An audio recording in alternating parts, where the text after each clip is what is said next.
In 1998, I moved here with the goal and vision of surviving from today to tomorrow and getting out of New York. The idea of building my own brand was way down the line at that point. Then I met a guy a couple years later named Ron Perry, and we started a company called Big's World, which stood for Born in the Ghetto Story.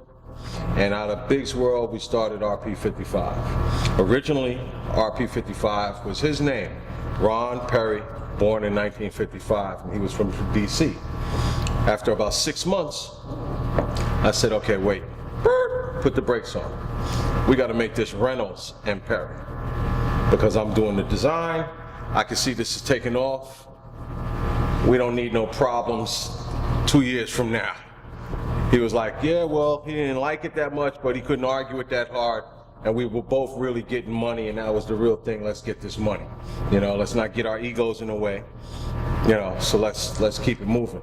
And unfortunately, Ron left our company after we partnered with Shockett and Metzger about a year and a half, 2 years later. And, you know, I think we succeeded beyond the lifespan of what he thought we were.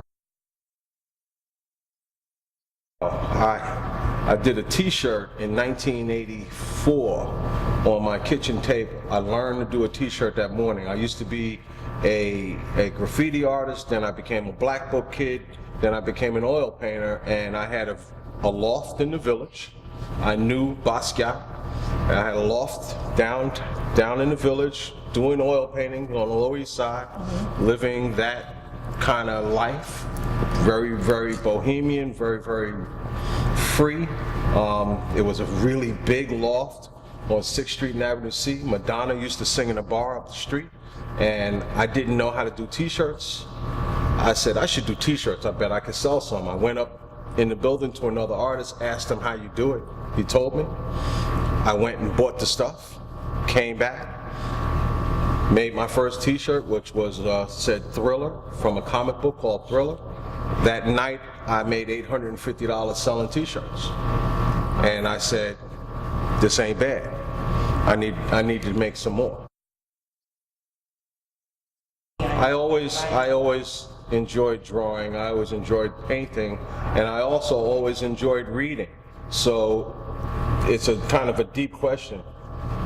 I was comic book fiend, and a lot of comic book fiends usually have a great vocabulary and a great higher reading level, because comic books are really small science fiction novels. So your reading level is typically way above your peers. And then you want to draw. So that's where the drawing and the creativity and the letting your mind roam, I think, came from. I'm from Harlem, like Puffy, so we were born to be fly, you know, and I come from the birth of the hip hop culture. So I happen to be ready at the right time when the urban revolution in young men's sportswear happened, which was in the early 90s. From the 80s to 1998, there's a dark period. There are the dark ages, which is how I got to Virginia, but we're going to keep this interview light. Okay, so there was the dark ages. I got to Virginia. How I've been able to attract around me and keep around me some extremely talented people. I was going to say young and talented, but the age is really not a factor, because some of those guys ain't young so no more, and they're still just as talented, you know. And they joke me quite often because I'm much older than them, but as I tell them, that just means that my viewpoint is further than yours. My history of viewpoint and the wheel of fashion goes further than yours. You know, some of the things that you think you know, I do know, because I happen to have been there, you know. But the how is by surrounding yourself by creative and talented people and being open to know that, I think I'm pretty intelligent, and the most I know is that I don't know everything. Well, I used to be a chef, and I still have a dream of opening a restaurant. I actually was planning it about 6 months ago, and then that kind of went to the side. I used to be a chef. Like, that was always the thing I could go do if I needed to get money in any city, in any place. I mean, I kind of fell into being a chef. You asked about my education. My education is work. I work and learn how to do it. I went to Borough Manhattan Community College. I was the editor of this art student newspaper. I don't know if I ever went to an actual class, though. They had a dance class. I went to that, and they had a free writing class. I went to that, but that's my personal education. The brands I personally work with are Aku and Play Clothes. And now we're doing the Hustle Gang project, as I said earlier, which kind of started really organically, and all of a sudden there was this drive across the country, not just in Atlanta, but from New York to Boston to Chicago, Detroit, DC, LA, Texas. It was like all over the place. People wanted to be a part of this Hustle Gang thing. It was like, yo, that shirt that T got on, that Tips got on, how do we get it? So we had to make it happen. It was like, it was like having a baby. We ain't ready, but he's here, or she's here, so we got to start cooking. So I do Aku. We are now birthing and getting ready to make Hustle Gang into a strong presence in its lane across the country and make sure it's controlled and the sales are controlled. I help a little bit with Play Clothes, which we do with Pusha T, which is one of the top streetwear brands in the world. I help very lightly with Play Clothes. They come and ask me something. They worked for us with Indigo Red, Building 4, Schmack, the guys who do Play Clothes, in particular Smurf, who's very well known on his own now. Every now and then he'll come and ask me, I think he begrudgingly comes and asks me, how do I do this or how do I do that? Because he wants to do it all on his own, which I get that. I see it, and he's extremely talented. In some ways, there are almost no differences. And then in some ways, there's all the differences in the world. The culture, the black culture, the urban culture, which has melted into the hip hop culture and a much larger culture, is what it is. And it ain't Polo. And Polo is cool, and I think Ralph Lauren and Polo is probably the premier men's clothing line, sportswear and dresswear in the world, and made well. But the culture that they speak to is not my culture, So in some ways, it's exactly the same. From RP55 to, we did Azure, to Building 4, to Indigo Red, to Schmack. The fashion has changed, but fashion changes. For example, guys used to wear big baggy stuff all over the place. Guys used to have on shorts, little slim dudes would have on 3 pairs of shorts so that they could put on a pair of jeans that was 3-4 sizes too big, and 3 shirts so that they could have on a 3X or 4X t-shirt. Lord knows that they really are a medium, So fashion has changed. That's one of the largest changes, is actually the fit. But as I was saying, as far as my viewpoint before, well, that's how they used to wear it back in the 80s. Zach McGee, who went to VCU, he's trained designer, and he's my lead designer, and he's extremely headstrong, strong-willed leader you know, and I saw that when he was straight out of school and learning. So Zach and I will argue all the time, but it's an argument towards getting something done. Now, I have to know when I'm just being old, and I don't want to do that because that's not my world. But I also know from experience, yeah, that don't sell. Actually, as far as your left hand and your right hand are from each other, essentially, honestly. But your left hand and your right hand are connected to your body. And we know that this, see, when you create a brand, you create a look and a culture and everything of the brand. When I do a brand, I do a bullseye, and then I'll take that bullseye and put it on a person. And then I'll actually name that person, give that person an age, blah, blah, blah, blah, blah. The person, I'll come up with everything about that person. What does that person wear in the daytime? What does that person wear in the nighttime? What's he wear on Saturday? What's he wear on a date? What's he wear on a date if he knows he's gonna meet her father? What's he wearing on a date if he knows he's never going to meet her father? You know, blah, blah, blah. All those types of discussions and scenarios happen to create the brand.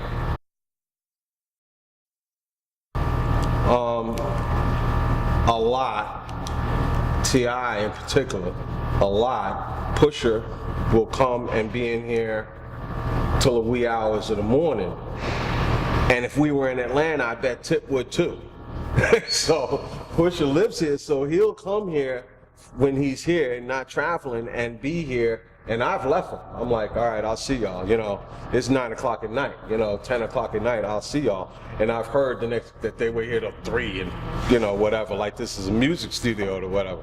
But we want the space to be cool like that. We want the space to be cool. We want it to be comfortable. We want the free flow of conversation and ideas and laughter to be in the room, because we want people to love where they work. There are other people. There are others that are on the radar, you know. But you can only do so many well, and Aku is doing very, very well. The legion of people who are part of Aku. We have kind of a slogan: fine quality garments for gentlemen of taste and distinction. Now, how far is that from hip hop? You know, but Tip is very much a gentleman, as people now see.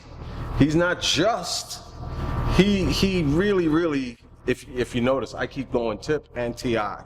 Not on purpose. It's because he really encompasses T.I. and Tip, you know, and I wanted personally to put the word gentleman into the venue of hip hop. So that's why that's there. But sure, there are other people, and I'm sure there's going to be other people. Ultimately, regardless of whether we do other people or not, I want to do the young men's sportswear brand that speaks to our culture outside of an artist, you know, like Polo speaks to that culture. We call it contemporary streetwear, but those labels are there for a reason, and the reason is so that they know what section of the store they're covering with that demographic. Just like men's, women's, children, young adults, Missy, juniors, the skater kids, what used to be called the urban kid, because now they don't like that. It used to be called something else years ago, right? So that part doesn't affect me the way it seems to affect a lot of people. On the maybe deeper portion of that question you might be asking, I personally love my people. There's so much money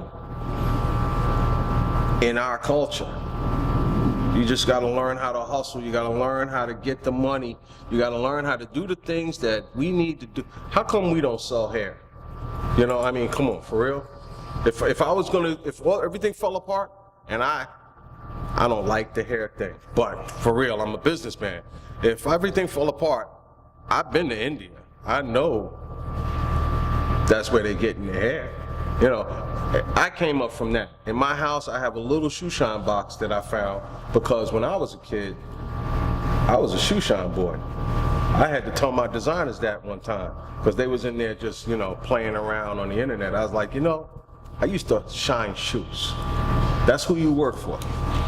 You know, so y'all need to get busy. Y'all need to get to work. For real, you know. I shoot pool. I shoot pool pretty well. I shoot pool almost every day. But I don't really work. I love what I do so much. I'm here every Saturday. I'm here all the time. I'm very, very blessed and lucky in that way. It has never felt like work. Every delivery is new clothes. I send out pictures. We have an office. We have an office in Shanghai. We send pictures to our office. Our office sends it out to the factories we work with. Then clothes come back. So every 3 months, you get all these boxes of new stuff. Every time, it's exciting, every single time. After 18 years of producing a brand, every time it's exciting. You know, so it's and I'm wondering when I'm gonna get used to it, when I'm gonna feel like, yo, you know what, you're getting too old, you know, to be wearing sneakers and shorts and that t-shirt or whatever, you know. And I've said that to myself, and then I said, yeah, but this is what I want to wear. This is what I want to wear, you know. But that's lucky. Everybody's not gonna have that. I know that, you know. You gotta work and grind anyway. I'm just lucky enough that what I do it never really feels like work.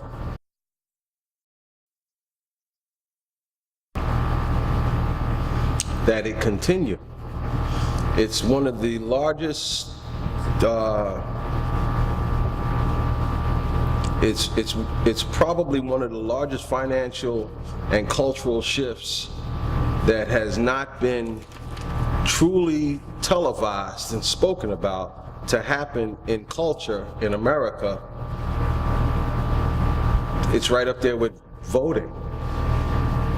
Back in the 80s, these kids today, they don't realize that there used to not be these brands of clothing that were pointed directly at them like this.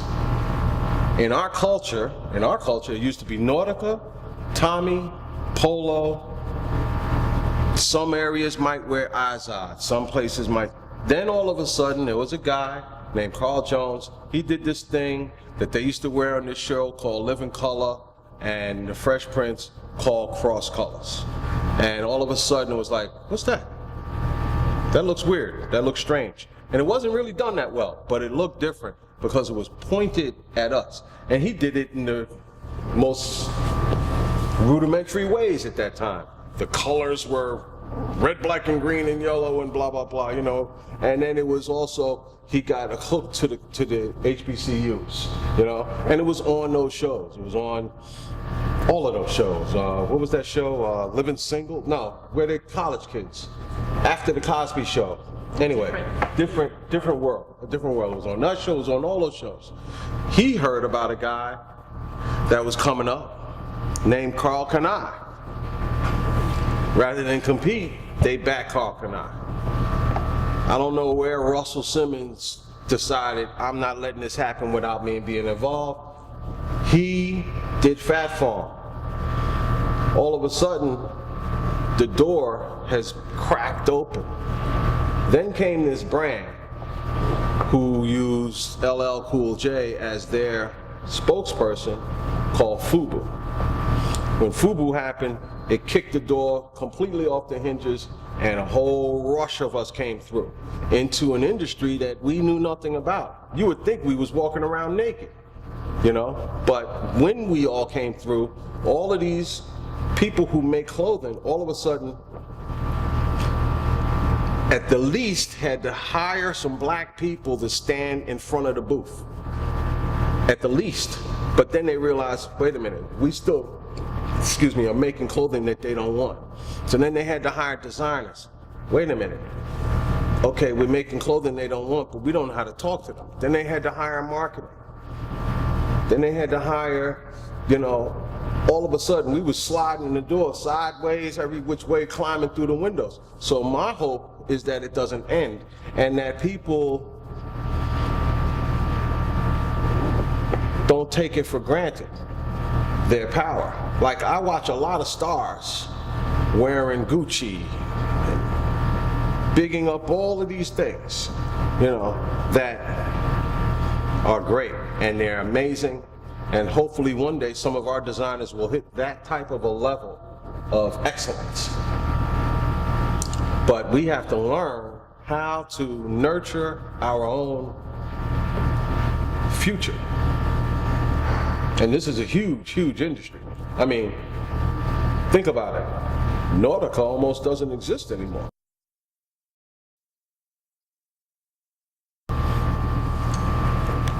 You get a notepad, you write at the top of the pad, this is my ultimate goal. I want to be a doctor. Then you make a list of all of the things it takes to be a doctor. You do everything on the list, and then it's done. That's it. And I did that. Sometimes those lists create other lists, but you just forget the goal. I gotta get through high school with 3.8 so I can get into these 3 colleges. I gotta get to one of those. Just make a list, and you just keep knocking things off the list. That's it. You can do anything you want. You could be anything you want. You could do anything you want. There's nothing in this world stopping me. Period. I'm Ralph Reynolds. You've heard me run my mouth and go on and on for a minute on Fiend magazine, which I know is a new perspective in a world of things that's already out there. Check it out, Fiend magazine.